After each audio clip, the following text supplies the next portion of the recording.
So today we're going to take a deep dive and look at all of the components you need in order to price your home correctly in today's real estate market. That one's coming up next. Stick around.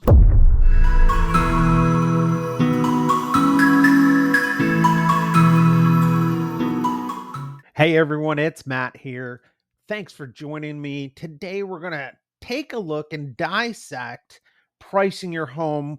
When I started looking at video content, I know there's a ton of videos out there where they're saying let's look at the 8 things that are going to sell your house, but nobody really goes into each one of those 8 things. So today I thought I'd take the most important, which is pricing your home correctly, and really look at how we do that, how we go about that as a process.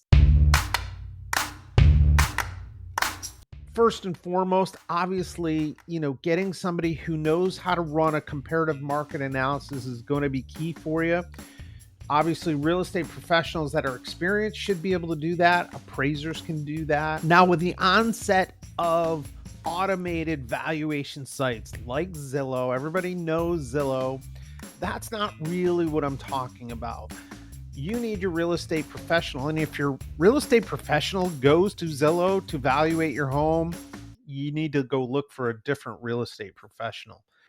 So what I'm talking about is more of a manual market report, market analysis, where your real estate professional is looking at active pending solds in the MLS, could be looking in public record as well, but looking for properties that are what we call similar or like kind properties. They have similar number of bedrooms and bathrooms. The square footage is similar.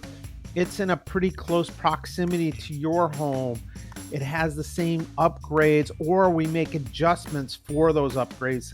If the house that we're comparing it to has a pool and you don't have a pool, we can make adjustments for that. So that's what I'm really talking about. That's step 1 in the process. Get an accurate market analysis. Now, step 2 in the process looks at improvements, looks at upgrades, whether you have them or you don't have them. It's important to look at those, but not overvaluate them. In other words, let's use, for example, you put in a new kitchen countertops and you spent $10,000 on the countertops. Well, that doesn't mean that we can increase the price of the home by $10,000. No, it's going to assist with desirability from a buyer, but it's not a dollar for dollar exchange, meaning that let's say your house was worth $500,000, but because you put those new countertops in, the house is now worth $510,000. That's not exactly how it works. Now, please don't get offended at this, but you do need to leave your emotions out of the valuation process. I get it. We're all very proud of our homes. We want to make sure that the things that we have done to our home are recognized, and we feel that they increase value. For example, you had a muralist come in and do a beautiful mural in your daughter's bedroom that you feel just makes the value so much more in the house.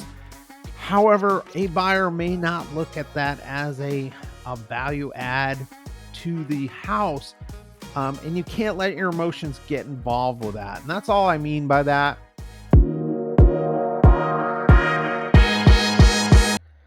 So if you're not happy with the valuation that was presented to you, you are certainly within your rights to go out and get another valuation on your property.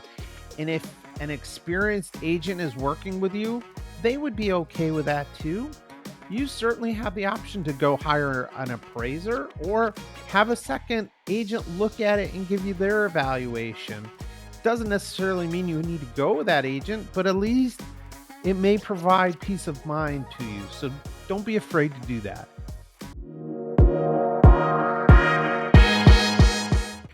Now, you also need to price your house to be found. And what I mean by that is, if we feel the house is worth, for example, $500,000, but you say, yeah, but let's Let's list it at 515 just to see what happens.